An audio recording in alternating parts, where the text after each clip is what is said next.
Bakas sa bawat mukha ng mga bata ang naidulot na saya ng isang outreach program na hatid ng mga tauhan ng Revitalized Police sa Barangay Jose Abad Santos, Cluster 1. Katuwang ang mga guro, iba't ibang sektor at organisasyon sa Pedro Tagle Elementary School sa Davao Occidental.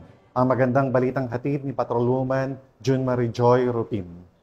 Tagumpay na outreach program ang isinagawa sa Pedro Tagle Senior Elementary School sa Sitio Manga, Barangay Marabatuan, Jose Abad Santos, Davao Occidental.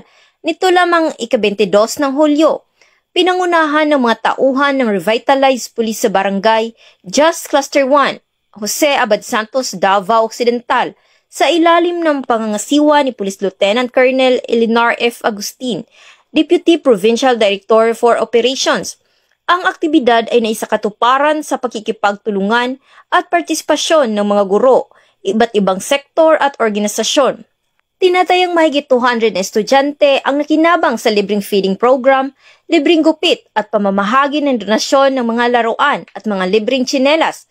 Kitang-kita sa mga ngiti ng mga mag-aaral ang tuwa at pasasalamat sa mga serbisyong natanggap nila mula sa mga kapulisan at katuwang ng grupo.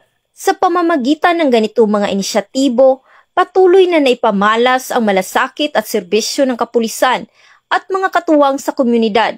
Isang hakbang tungo sa mas matatag, mas masaya at mas mapagmalasakit na kinabukasan para sa mga kabataan.